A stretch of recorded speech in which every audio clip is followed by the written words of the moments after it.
All right, welcome back. Today we have two task sheets again. We're only going to have one video though.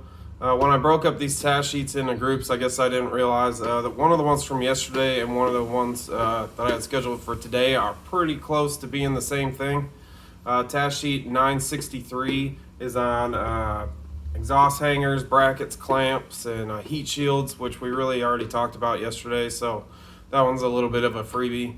So get that one filled out, and then this video will go along with task sheet 429, and that's on exhaust back pressure testing. So I have my own back pressure tester. This is a Wacom back pressure tester. I bought this off a Snap-on truck a while back. But I went on a run of kind of using these things, having to borrow these things, and a lot of people, think if I got to borrow a tool, 2 or 3 times, I need to have one of my own. So that's what I ended up doing. I had to borrow this this tester from a guy a few times within a couple weeks, so I just went ahead and bought my own. So this is the tester itself. It's pretty simple. It's just a little gauge. Let's see, we've got, and it just is PSI, 1 to 15 PSI is all it is. It's got a hose on it. I actually lengthen the hose a bit. On the other end, we have a threaded fitting. It's got 3 different thread sizes on it, just kind of depending on what you're working with. But typically we put these in oxygen sensor holes. That's where the best place is going to be to get tapped into the exhaust system. You're not really going to have opportunity in very many other places. So that's where this screws in, and you're just going to screw this gauge in and kind of see what our pressure reading is. You really only want like 1 or 2 PSI. Once you get up a little bit higher than that, then you're looking at probably having some issues. So it's one of those things we don't really see a whole lot of problems with, but typically the problem that we do find with this is going to be a plugged up or a failed catalytic converter. Sometimes these things just kind of get clogged up over time, or sometimes they have like a catastrophic failure, and that brick inside of there kind of falls apart. And I've seen those fall apart bad enough that they will clog up the entire exhaust system to the point where you'll have a no-start condition. And I've had to replace entire exhaust systems before because some of those big chunks, if they get stuck in the muffler or something, in one of those chambers or behind a baffle or something, you're never going to get it out. So I ended up having to replace the whole thing. But what we're going to do today, we're going to go over to the whiteboard, and we're going to kind of talk about, I know I've mentioned it probably twice already, the problem that I had with my truck and the muffler. And I'm going to I've already kind of told you the story.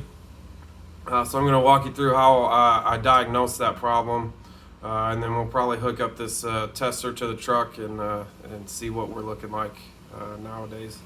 So after that, we'll just have these 2 task sheets for today. Today's Thursday, so tomorrow we'll have 2 more videos, and then Monday will be OCA and end of unit, and then Tuesday will be the midterm already. Actually, Monday is half point through class, but we're doing midterm a day late to fit all this stuff in. So we'll go over here to the whiteboard, and we'll kind of talk about my diagnostic process. All right, so first things first, I want to apologize. I am very far from an artist, but this is kind of a real rough drawing of an exhaust system. We've got our manifold up here, catalytic converter, and then we have our muffler back here, and then out to our tailpipe. These guys here are our oxygen sensors. We have sensor 1 and sensor 2. So again, this is our sensor responsible for air fuel correction, and this guy is our catalyst monitoring. So this one right here is just kind of watching out for the health of our converter. Here we have our exhaust back pressure tester. So typically when you hook these up, we're gonna go to the first one, since most of the time we have a converter issue. If we have a restriction here, our pressure is going to build forward of our restriction. Our exhaust is flowing this way, so if we have a restriction here, our pressure is going to build on the front side. So that's where we normally test. And we're kind of getting ahead of ourselves a little bit. We got to think, how do we determine that we have an exhaust problem to begin with? We got to think what we need for combustion. We need air, fuel, and spark. But if this thing isn't breathing right, I mean, we can have all of those things and still have some issues all the way up to a no start condition. So after you've kind of eliminated, fuel as a cause, or spark, or all those other things, and you're starting to narrow down into maybe we have an exhaust problem. One of the things I would usually try and do first is come to the flange or wherever you can to you loosen that up. And if you loosen this up and it starts to run better, I mean, it's going to make a ton of noise. You're getting rid of the muffler, but if you loosen this up, you're allowing it to breathe out of that flange instead of having to go through the restricted converter. So a lot of times that's the first thing I would do is unbolt these here at the flanges and kind of see what happens. And if things get better, or all of a sudden your vehicle starts where it wasn't before, something like that, then we know we're in the right spot. And that's when we get our back pressure tester and we get hooked up. So again, we want to go in front because most likely our restriction is going to be in the converter. Now that's what I thought I had on my truck. I was sure of it.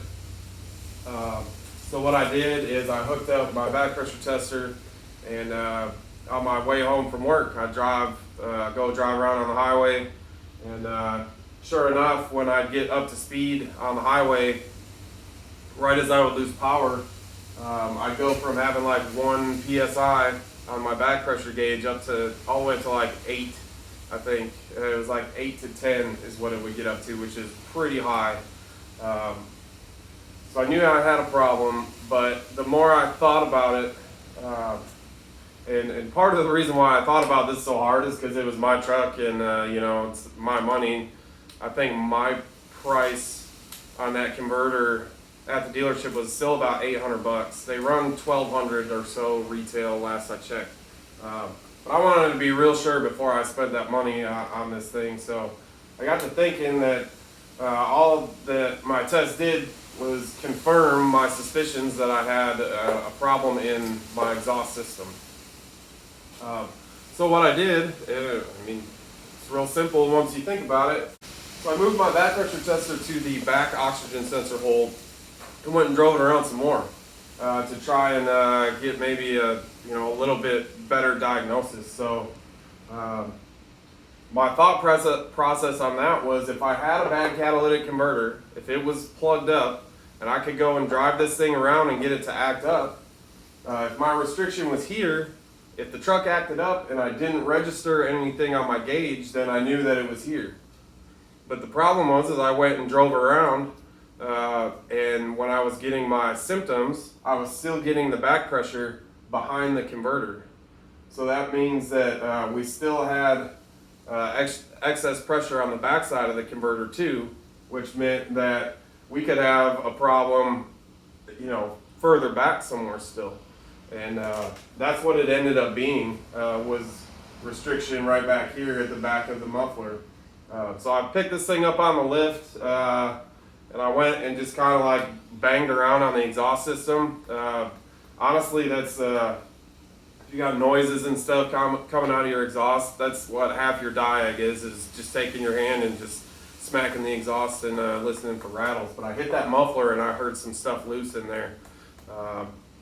So I ended up pulling that pipe out, flipped everything over and shook it out, and just all this crap came out of the back of that muffler. So I knew I was in the right spot. But moving just from one O2 sensor hole to the next just gave me that much more information, that I knew that it probably wasn't going to be in the converter. It was going to be something further back, since I still had high pressure back here behind where I thought I had the restriction. So that's kind of how I worked through that problem. That one was definitely kind of tricky. Being on my own vehicle, I kind of took my time on it. So,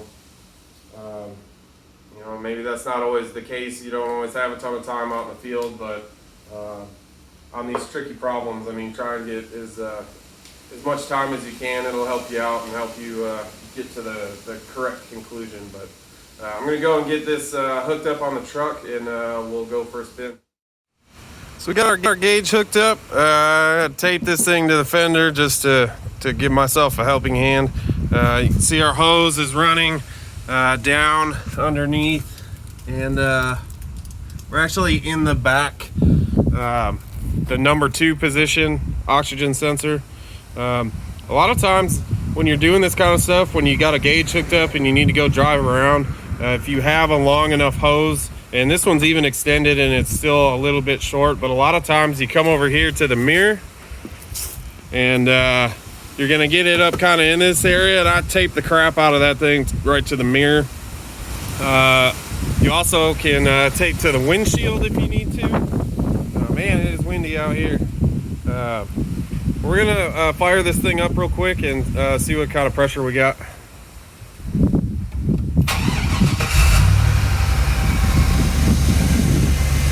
So we got almost nothing, which is good. So you really don't want to see a whole lot. I did say we'd maybe go for a spin, but then I realized that, you know, driving around trying to hang on to a gauge and a phone with a camera going and driving all at the same time probably isn't the best of ideas. So this is gonna have to suffice. You should get a little bit more maybe if we could rev this thing up. I'm kind of far to try and do that, but this is what, I mean, you're really not supposed to find much anything at all when you're doing this. So I'm going to try and simulate a restriction real quick, and we'll go from there. All right, it took a couple tries, but I did get a restriction in there. So let's fire this up and kind of see what happens. So you see we got about 2.5 pounds. And we got that twitch on that needle. So that twitch to me is gonna be like, I mean, that's every time the engine's trying to push exhaust out, it's getting a little pulse from our engine there. So it's not a huge restriction. To tell you guys what I did, I took an old t-shirt and jammed it in the backside of my muffler. Kept firing it out actually. It took a few attempts and a bunch of masking tape to get that damn thing to stay in there. So this is what we're looking like. If you see something like this, you might need to take a look at some things. So again, not real common to have problems like this, but you know, I've seen it a handful of times. So enough where I needed to buy my own tool and, you know, kind of know how to do this stuff. So you will see it every once in a while, but that's really all there is to exhaust back pressure testing. So get that sheet filled out, and we will have some more for tomorrow. Thanks.